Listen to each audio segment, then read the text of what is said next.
গোটেই ভাৰতবৰ্ষতে পালন কৰা হৈছে 1 জানুৱাৰীৰ পৰা 31 জানুৱাৰীলৈকে। ঠিক তেনেকৈ আমাৰ অসমতো আৰু তাৰ লগত আমাৰ বৰপেটা জিলাৰ ফালৰ পৰা বৰপেটা জিলা পথ সুৰক্ষা সমিতিৰ তৰফৰ পৰা বিভিন্ন কাৰ্যসূচী লোৱা হৈছে।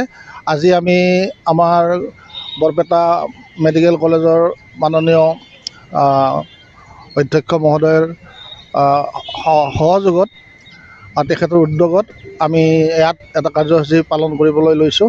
সেইটো হৈছে ৰেলী বুলি ক'লে অকল মটৰচাইকেল দুচকীয়া নহয়, সকলো ধৰণৰ যান বাহন ইয়াত অংশগ্ৰহণ কৰিব। বিভিন্ন ধৰণৰ এছ'চিয়েশ্যনে ইয়াত অংশগ্ৰহণ কৰিব, ডক্তৰ নাৰ্ছসকলে ইয়াত অংশগ্ৰহণ কৰিব, আমাৰ অফিচৰ বিষয়াসকলে কৰিব, আৰক্ষী প্ৰশাসনৰ মানুহে ইয়াত অংশগ্ৰহণ কৰিছে।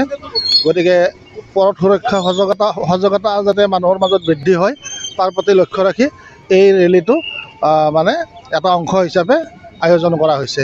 ইয়াৰ আগতে আমাৰ বিভিন্ন ধৰণৰ অনুষ্ঠান হৈছে, যেনে drawing competition, quiz competition, public rally, বাটৰ নাট ইত্যাদি লিফলেট ডিষ্ট্ৰিবিউশ্যন, প্ৰস্তাৰ কৰা। গতিকে বিভিন্ন ধৰণৰ কাৰ্যসূচী লোৱা হৈছে। তাৰ অংশ হিচাপে আজি যিহেতু আমাৰ যিটো ছেফটি, আমাৰ সুৰক্ষাটো আমাৰ মেডিকেল স্বাস্থ্য বিভাগৰ লগত অতিকৈ জড়িত হৈ থাকে, সেইকাৰণে ইয়াত এটা আমি অলপ ব্যতিক্ৰমী হিচাপে এইটো কৰিবলৈ মানে সিদ্ধান্ত গ্ৰহণ কৰিছোঁ। আমাৰ জিলা প্ৰশাসনৰ সহযোগত আৰু মাননীয়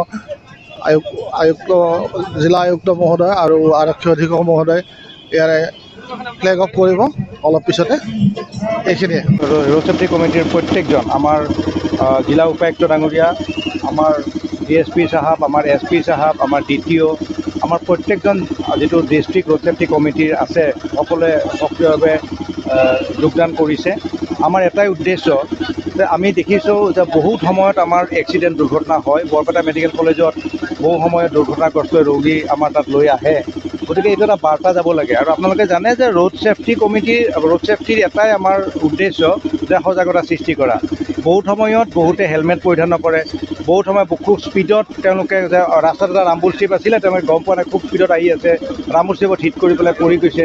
বহুত সময় দেখা যায় খুব স্পীডত আহিছে, আহি পেলাই টাৰ্ণিং লৈছে, ডিভাইডাৰত খুন্দা মাৰিছে। ইত্যাদি বহুত ধৰণৰ ঘটনাৰ কাৰণে আমাৰ দুৰ্ঘটনাগ্ৰস্তবিলাক হৈ আমাৰ মেডিকেল কলেজত আহে। গতিকে আজি এটা ৰাইজৰ মাজত সজাগতা সৃষ্টি কৰিব চেষ্টা কৰিছোঁ। আৰু আপোনালোকৰ মাজেদিও আমি মাধ্যমৰ যোগেদি আমি ৰাইজক জনাব বিচাৰিম যে ৰাইজ সজাগ হওক। যিবিলাক বস্তুৰ কাৰণে আমাৰ এক্সিডেণ্ট হয়, দুৰ্ঘটনাগ্ৰস্ত হওঁ, সেইবিলাক আমি পৰিহাৰ কৰোঁ আৰু সুৰক্ষাৰ দিশৰ প্ৰতি লক্ষ্য ৰাখি আমি সকলোৱে এটা সুৰক্ষিত জীৱন যাপন কৰিব পাৰোঁ।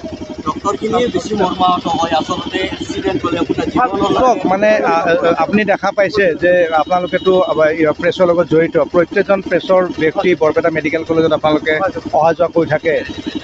সঘনাই এক্সিডেণ্ট কেছটো বহুত বেছি হৈছে। আজি তিনিদিন আগত আপোনাৰ এক্সিডেণ্টৰ কাৰণে দুজন ল'ৰা, অতি কম বয়সৰ ল'ৰা, মৃত অৱস্থাত আমাৰ চিকিৎসালয়লৈ লৈ অহা হৈছিল। গতিকে আপোনালোকে প্ৰত্যেকজনে এটা যদি আমি ভূমিকা পালন কৰোঁ, অকল মানে ইয়াত জিলা প্ৰশাসনৰ নহয়, আমি চিকিৎসকবিলাকে ৰোগী বা তেনেকুৱা যদি কোনোবা এক্সিডেণ্ট হৈ আছে তেওঁলোকক জীৱনদান কৰিব চেষ্টা কৰোঁ। প্ৰশাসন বিভাগে চেষ্টা কৰে তেওঁলোকে লাইন মানক। কিন্তু আমি যদি নকৰোঁ, আমি যদি হেলমেট নিপিন্ধোঁ, আমি যদি আণ্ডাৰ ইনফ্লুৱেঞ্চ অফ এলকহল বা নিচাগ্ৰস্ত হৈ গাড়ী চলাওঁ, তেতিয়া আমাৰ জীৱনটো কেতিয়াও সুৰক্ষিত নহ'ব। গতিকে আমি চবেই সজাগ হ'ব লাগিব। আৰু মই ভাবিছোঁ যে স্কুল কলেজবিলাকত আমি আৰম্ভ কৰিম আমাৰ বৰপেটা চিকিৎসা মহাবিদ্যালয়ৰ দ্বাৰা। ইতিমধ্যে প্ৰেছ ক্লাবৰ পৰা মোক যে তেখেতসকলৰ সহযোগত আমি স্কুল কলেজবিলাকত এটা আমি বাৰ্তা প্ৰেৰণ কৰিব চেষ্টা কৰিম। নমস্কাৰ, আজি আমি ফাৰ্মাচী হস্পিটেলত আহিছোঁ। আপুনি গম পায় জানুৱাৰী মাহটো ৰোড ছেফটি মান্থ আমি অবজাৰ্ভ কৰোঁ ডিষ্ট্ৰিক্ট প্ৰশাসন, জিলা প্ৰশাসন ফালে পৰা। কালি এইটো কলমিনেট হ'ব, মানে এণ্ড হ'ব। সেই মাহত আমি স্কুল কলেজ গৈছোঁ।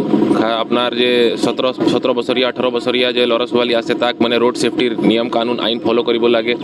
তাৰপিছত য'ত আমাৰ মানে এক্সিডেণ্টটো হয়, ফেটেলিটি হয়, তাত আমি নিজেও গৈছোঁ কেতিয়াবা আৰু ADC গৈছে। আৰু সেই স্পটত যদি আমি হোৱাইট ৱাছ মাৰিব লাগে বা ৰাম্বল ষ্ট্ৰিপ দিব লাগে, সেইটো আমি কৰিছোঁ। ব্ৰেথ এনালাইজাৰ প্ৰকিউৰ কৰিছোঁ ড্ৰাংক এণ্ড ড্ৰাইভিং কম কৰিবলৈ। যিমান আমি পদক্ষেপ ল'ব পাৰোঁ আমি লৈছোঁ। কিন্তু লাষ্টত মানে road safety honours lies on the self. মানে আমি তাক অকল ক'ব পাৰোঁ যোনে ৰোডত আহে MV এক্টৰ যে নিয়ম আছে যদি 2 হুইলাৰত আপুনি আহিছে হেলমেটটো সদায় লগাব 4 হুইলাৰত আহিছে সিট বেল্টটো সদায় লগাব আৰু ড্ৰাংক এণ্ড ড্ৰাইভিং এইটো কেতিয়াও কৰিব নালাগে আপুনি গম পায় ৰোডৰ এক্সিডেণ্ট যে মেইন কাৰণ হয় সেইটো drunk and driving over speeding এই দুটাই মেইন কাৰণ হয় তো সেইটো মঞ্চৰ ফালে পৰা আৰু আমি ফাৰ্মাচী হস্পিটেলৰ প্ৰিন্সিপাল সাহেব শ্ৰী ৰামেন তালুকদাৰক ধন্যবাদ দিছোঁ যে ইমান ভালকৈ তেখেতে এটা অৰ্গেনাইজ কৰিছে আৰু আশা ৰাখিছোঁ যে সেইটো অৰ্গেনাইজেশ্যনৰ পৰা যিমান মানে এৱাৰনেছৰ মেছেজটো আমি দিব পাৰিম সেইটো দিম থেংক ইউ